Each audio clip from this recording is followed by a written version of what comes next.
Good day and thank you for returning to MMA Alerts. Now we can begin today's program with Dana White's pound-for-pound rankings. After UFC 309, the UFC updated its pound-for-pound rankings late Monday night. The lone change was the addition of Charles Oliveira at number 15, who replaced Israel Adesanya. Islam Makhachev is still the best pound-for-pound fighter, while Jon Jones, who was ranked third before UFC 309, and Alex Pineda, who was ranked second, switched positions in the top three. Contribute to the channel's financial stability by giving the video a thumbs up.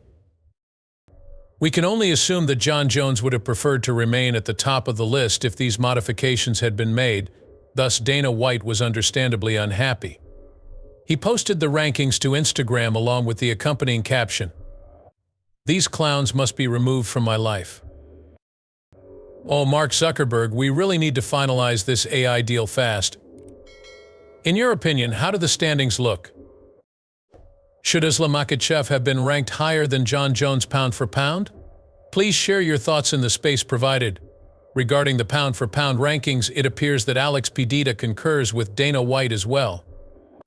With the following comment, Alex shared this photo to his story with Jon Jones at the top of the list and Islam Makhachev in second place. If only this were to alter, I would be content. Fight between Tom Aspinall and Jon Jones is official. The mixed martial arts community is eagerly anticipating Jon Jones' next battle with Tom Aspinall for the vacant championship following Saturday night's victory. Although there is a lot of mystery around the possible battle, Jones has stated that he isn't interested in fighting Aspinall and doesn't need one. Nonetheless, he is very positive that a fight will take place. Aspinall commented on an altercation he had with Jones on Monday's episode of the Ariel Helwani show. "Over there, Jones is being a brazen little flirt with everyone. And it's fantastic, that's great. I adore it. Dude, this battle is definitely going to take place. There is obviously a great deal of negotiating to do. That is, of course, the way the world functions, particularly at this level. Nevertheless, I remain hopeful. I am exceedingly hopeful. Jones may be secretly unhappy that many believe he can defeat him, according to Aspinall, even if Jones hasn't showed much enthusiasm for the match. And it's for that reason that he wants to fight. In my opinion, he desires it in secret. He hates it when people tell him he can't be defeated, which shows his enormous ego, which is understandable given that he is one of the greatest fighters of all time. The nights keep him up. He has repeatedly stated his lack of concern for me. Because this is all projection, he believes he is superior to me in everything. He knows it in his heart. After his victory over Stipe Miocic, Jones did state that he would fight Aspen on the condition that the UFC paid him, which, according to Ariel Helwani, may indicate that the Saudi Public Investment Fund and Turkey Al-Sheikh are the final pieces in the puzzle for completing a deal. There is money, and more if Turkey offers them a $50 million check, and they do it in Saudi Arabia next year.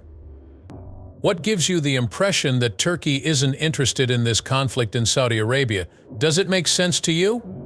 In exchange for payment, they would carry it out tomorrow. Contributions to that sum of money would be welcomed by them. Unsurprisingly, the bout has the potential to become one of the most monumental heavyweight championship bouts in UFC annals, should it go forward. The commentators for UFC 309 had BoNichols' disapproval. On Saturday in their bout, BoNichols and Paul Craig both had trouble dictating terms to the other. The bout unfolded on the feet, and neither combatant displayed their grappling abilities despite Nichols' prowess as a wrestler and Craig's impressive submission record. The crowd booed despite the fact that the kickboxing bout between the two grapplers was much more exciting than the notorious stand-up fight between Damian Mayer and Ben Askren. Plus, Daniel Cormier mentioned on the show that he didn't think Bo was prepared to fight Khamzat Chimaev after witnessing Nichols. After seeing the battle and hearing the analyst's thoughts, he shared his thoughts on Monday's broadcast of the Ariel Helwani show. The commentaries were somewhat underwhelming. "Since the people I trust and who are familiar with always tell it like it is, dude, you just shut that guy out when I confide in them. It made me feel like they weren't fully aware of what was happening. Complete dominance resulted in a triumph. ODC says he isn't prepared for Hamza. How disappointing. Along with his attempts at politeness, I got the impression that he was trying to put me down a peg.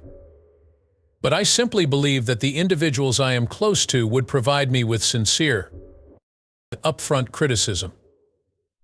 Online fighters like Belal Muhammad and Jamal Hill criticized Nichols and Craig for the fight as well. Dana White informed the press at the post-fight news conference that Nichols was the more dominant fighter, but that he still needed to improve. In his next battle, Nichols will likely face off against another unranked fighter before facing stronger opposition. UFC fighters afraid to take money from lawsuits. It seems like a lot of UFC fighters from 2010 to 2017 would get quite large payouts when the $375 million Levi Zuffa antitrust lawsuit was settled. This was to make up for the UFC's anti-competitive business practices. It seems that some qualifying fighters who are still competing are hesitant to claim their settlement money for fear of upsetting the UFC. On Monday, attorney Eric McGracken, who has been reporting on the case and explaining it to the general public, posted a video in which he discussed claims made by Rose Gracie, granddaughter of Helio Gracie and daughter of UFC founder Ryan Gracie, that certain fighters she has spoken with are reluctant to accept their portion of the settlement funds. Claiming their share of the UFC antitrust settlement money seems to be a scary prospect for a few UFC fighters. View this now. The UFC settled the antitrust class action case between Lee and Zuffa by paying $375 million. They intend to fork out that sum. The court has been asked by them, establish a judgment compelling them to pay the sum in question. Rose Gracie has been contacting the many fighters who have a right to this money, explaining the process for claiming it and connecting them with the attorneys who are handling the case. Additionally, she has made it public that numerous fighters have told her they are afraid to claim the money for fear of upsetting the UFC. In response to my social media post, Roxanne Modafferi said that now that she is retired, she has no problem claiming the money. Even if she were still fighting, she could be too afraid to claim the money. I want to make something very clear. If the UFC makes you nervous, it's unfortunate. These funds are to be paid by the UFC. They are requesting that the court approve the settlement of $375 million. Avoiding trial is their top priority. They intend to fork out the cash. Additionally, the UFC will not benefit if you do not claim the funds. The UFC does not receive the funds, therefore you will not be a nice guy who wins their favor. You're going to ignore this settlement for no apparent reason, and you're going to cheat yourself out of money that should have been coming your way throughout your career. Resist the urge. It will be intriguing to observe whether this complaint has any influence on the other litigation against the UFC if it is certified as a class action and proceeds through the court system similar to this one, if many fighters fail to claim their settlement funds. Michael Chandler's fight prompts Conor McGregor to respond. The bout between Michael Chandler and Charles Oliveira on Saturday was intriguing, despite the fact that his record in the UFC is currently 2-4. Taking into account that Chandler had waited 2 years for a fight with Conor McGregor to take place while sitting on the bench, it was expected that he would once again criticize McGregor during his interview in the octagon, following Dana White's statement that the comeback of the former champion would most likely occur towards the end of 2025. In a now-deleted social media post, McGregor responded to Chandler's altercation by making fun of Chandler's haircut, comparing it to the haircut he gave Mike Perry following his loss to Jake Paul. Eliminate Michael Chandler. Ha ha ha, I'm joking. Good battle. Michael is a lunatic. He has my admiration. Before engaging in combat. Victory against Oliveira would pave the way for Chandler's January bout with Conor McGregor.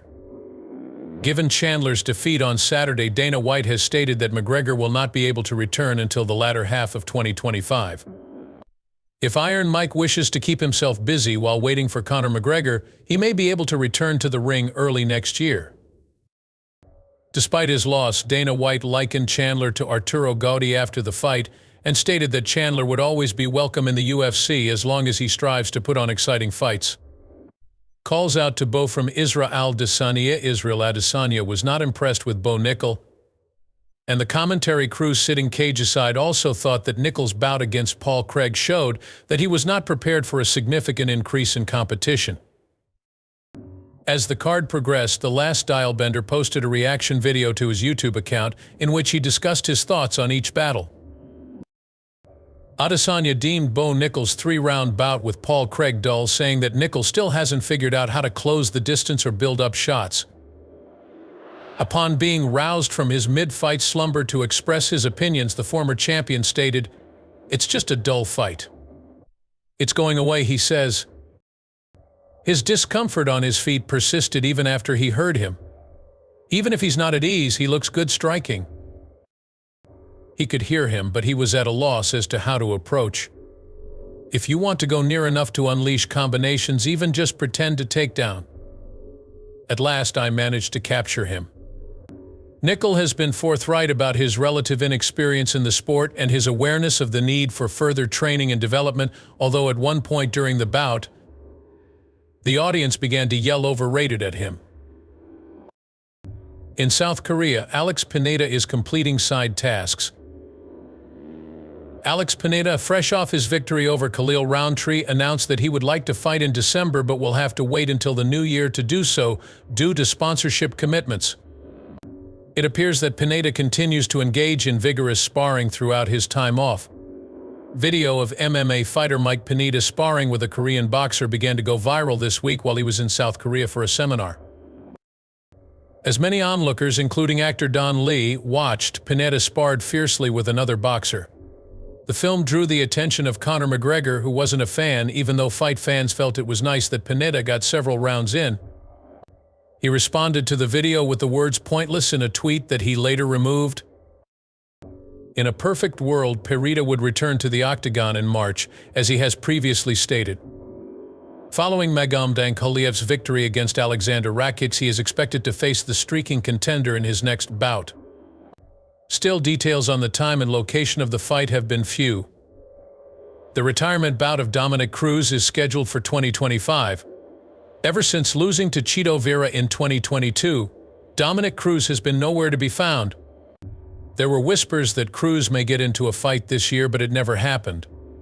Fans are still curious about the former champion's potential return to the cage after a 2-year absence. Cruz stated his intention to engage in one last bout before retiring in an interview with TMZ Sports earlier this week. "I believe I have one last dance, I'll admit it. My heart longs for one final dance. Get loose and enjoy yourself. I intend to show you what I'm made of by fighting until the bitter end, when I claim I'm going to have fun. I intended to make a serious effort this year. However, the current state of affairs does not appear to be conducive to a successful matching negotiation. It's been amazing to play in that division where there are so many talented players, but it will be clear by the beginning of next year how everything is going to fall into place." Shortly after, Jon Anik chimed in with the suggestion that Cruz and Henry Cejudo fight again. Dominick Cruz was also defeated by Henry Cejudo. The post was noticed by Ali Abdelaziz, the manager of Triple C, who wrote "easy money for Henry." After that, Cruz retaliated by posting something of his own, targeting Abdelaziz. "What you are is just a labor mule. I don't believe what you're saying." After that, Cruz and Abdelaziz got into an angry exchange. "By the way, just remarking on the desk is the only weight you're carrying. In this game, I assure you, I am far more powerful than you are." As for Cruz's response, he said, "It's easy money for you as you get a percentage paid by your fighter, no matter what," adding that he could never stand behind the claims made by the fighter. "There is no stake for you. You're not strong because of that. If you fight Henry," Abdelaziz said, offering to negotiate a bargain. "Henry Cejudo has my full support. All I want is to see him stomp all over you, and I have no doubt that Henry will be far richer than you are. As a guy, I promise you this, I am willing to accept 0 too." In response, Cruz delivered a long statement. On X, you may see your huge, strong guy words. "Since you are unable to personally cash the checks you sign with your enormous lips, you are now proposing to pay someone the proportion of money that you would otherwise steal from them in order to represent you in our dispute. I couldn't agree with you more. Because of that, you are a coward. Henry's size is comparable to your mental diminutiveness. You two should be together. What a wonderful day of helping others. F you for attempting to accomplish two things at once. Now I can see that you're feeling hurt, Ali said to terminate the exchange. You can locate me easily, man. If you happen to see me, please tell me this directly. No one cares about your little A, therefore there's nothing you can do. According to Abdelaziz's response to Anik's request that he use his power to arrange the fight, Henry had already aided him, and you can see the damage he inflicted. Ultimately, it's up to UFC to grant his wish. Aljo also shared his excitement for the Cejudo vs. Cruz match on social media. When both camps are full, the playing field will be even.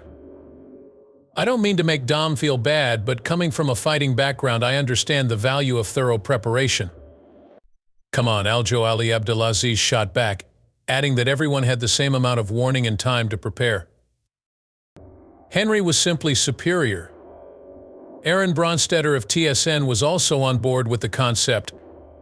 I humbly request that you choose Cruz over Aldo. It seems like fight fans would support Cruz for this battle because he has always contested the decision in his first fight with Henry Cejudo. New video shows Garry and Shavkat Rakhmonov sparring gently in the days leading up to their UFC 310 bout. Watch the video here.